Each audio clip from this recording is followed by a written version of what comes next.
This is a true survival story. The man crawled out of his tent at dawn and found his neighbor frozen dead in the snow. It was October in Wyoming. The temperature had dropped to 0 overnight. Across the camp, more bodies were being found. Still, silent, gone. People who had been alive at supper. People who had names and children and dreams. There were no doctors, no shelter, no rescue coming. Not yet. Just 500 men, women, and children, stranded 1,000 miles from safety, with almost nothing left to eat, and a blizzard that was not finished with them. This is what they did next. In the summer of 1856, hundreds of immigrants gathered in Iowa City, Iowa. They had come from England, Scotland, and across Europe. Most of them were poor. Most of them had sold everything they owned to make this journey. They were heading to Salt Lake City, Utah, more than 300 miles away, to start a new life. They could not afford wagons, so they were given hand carts, simple wooden carts on 2 wheels, about the size of a large wheelbarrow. Each person was allowed to pack 17 pounds of belongings. Everything else had to be left behind. Among them were 8 people whose stories would later be recorded and remembered. There was James Willie, the company captain. There was Levi Savage, his sub-captain, an American in his 30s who had crossed these plains before and knew exactly what they meant. There was John Chislett, the company clerk, a careful young British man who kept a journal and would later write down everything he saw. Before the company had traveled far, Levi Savage asked to speak to everyone. He stood before the crowd and told them the truth. He said the season was already too late. He said the Rocky Mountains would be full of snow before they arrived. He said that if they pushed forward on this timeline, people would die. The company listened. Then they voted to go anyway. Faith, they said, would carry them through. Levi Savage looked out at the faces of 500 people and said something that has been remembered ever since. What I have said, I know to be true, but seeing you are to go forward. I will go with you. I will help you all I can. I will work with you. I will rest with you. I will suffer with you. And if necessary, I will die with you. The company set out across the Great Plains in the heat of summer, 15 to 20 miles a day, every day, pulling their handcarts through dust and mud and sun. In the beginning there was still hope. Women sang while they walked. Men told stories around the campfires at night. Children ran alongside the carts. But the carts were heavier than expected. Wheels cracked on rough ground. Axles broke and had to be repaired with whatever was available. People developed blisters that never healed, and they were falling behind. Every day, a little further behind. By the time they reached Fort Laramie, Wyoming, in late September, experienced frontiersmen at the fort took one look at the company and shook their heads. "Do not go further," they said. "The mountains ahead will be buried in snow within a week. You are not equipped. You will not survive." James Willie and the company leaders weighed it carefully. To turn back now meant losing everything. The journey, the dream, the sacrifice of everyone who had already died on the trail. They had come too far to stop, so they kept going.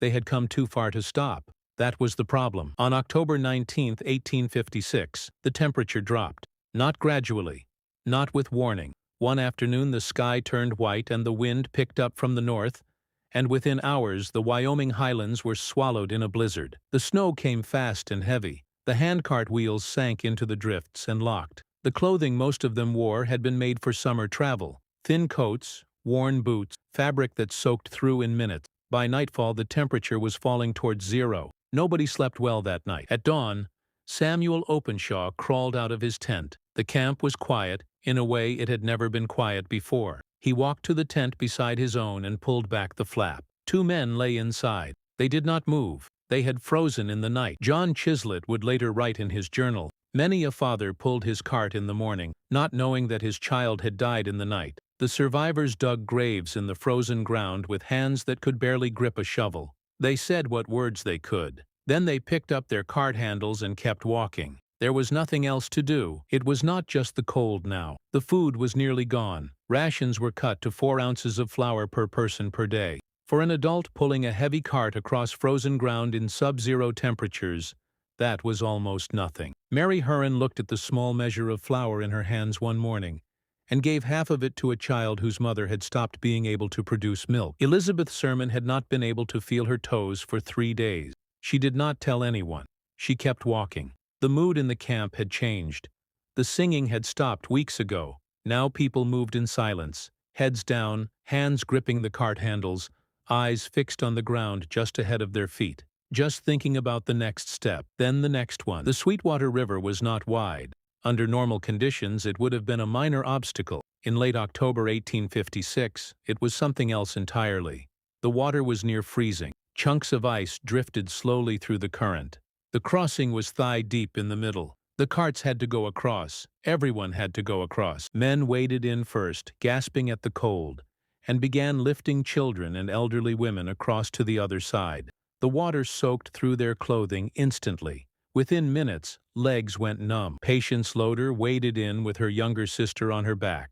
The moment her skirts hit the water, they began to freeze. By the time she reached the far bank, the fabric had stiffened to the consistency of wood. She put her sister down on the snow, and then she sat down herself and could not get up for several minutes. Agnes Caldwell made it across, and simply sat in the snow on the far bank. She could not speak. She could not cry. She just sat and stared at nothing. The company made it across, but several people collapsed on the far bank and could not be revived. The crossing had cost them what little strength remained. A second blizzard hit them at Rocky Ridge. This one was worse. The temperature dropped to -11 degrees Fahrenheit. The wind was so strong it tore tent stakes from the frozen ground. For 4 full days, the company could not move forward. They were pinned. Each morning the survivors counted fewer faces. 5 dead. 8 dead. 13 dead in a single night. Levi Savage moved through the camp every night, tent to tent, shaking shoulders, calling names, keeping people awake, keeping people breathing. By the time the second blizzard broke, the Willie Company had lost more than 60 people. The survivors were barely alive. Some had not eaten in 2 days. Some could no longer stand, and they had begun to wonder, quietly, whether anyone was coming for them. On a gray afternoon in late October, a scout came running into camp. "Wagons," he said. "Wagons on the horizon." The rescue party sent by Brigham Young, led by George D. Grant, had been riding hard for days through the same storms that had trapped the company, and now they were here. People who had not been able to stand a few minutes before pulled themselves upright. Some walked toward the wagons on frostbitten feet. Some could only crawl. Some sat where they were and wept. Food was passed out. Blankets were wrapped around trembling shoulders. Fires were built. For the first time in weeks, the survivors were warm. Agnes Caldwell, helped up onto a wagon by a rescuer's strong hands, later said it felt like the gates of heaven had opened. Some of them could not stop shaking even then. Their bodies had forgotten what warmth felt like. The journey to Salt Lake City took another 2 weeks. Many survivors rode in wagons because they could no longer walk. Elizabeth Sermon would lose several toes to frostbite.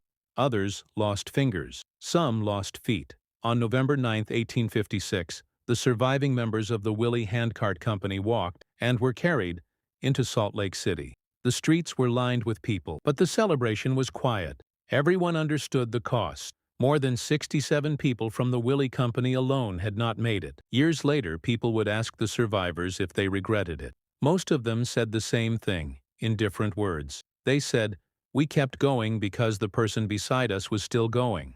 We kept going because there were children who needed us to keep going. We kept going because stopping felt like dying, and dying felt like betraying everyone who had already died." Levi Savage had been right about everything. He had warned them plainly, and then he had stayed, and worked, and suffered alongside them, and helped carry the ones who fell. That is what survival looked like in the autumn of 1856. It did not look like heroism. It looked like Patience Loader wading into a frozen river. It looked like Mary Herron handing her flour ration to a hungry child. It looked like Elizabeth Sermon walking on feet she could no longer feel. Survival was not one great act of courage. It was 100 small decisions, made by ordinary people again and again, in the cold and the dark, to keep going. And sometimes, that is enough. Because the people who grip the cart handle one more time, who take one more step when every part of them is screaming to stop, those are the people who make it to the other side. Not because they were stronger, but because they refused to let go.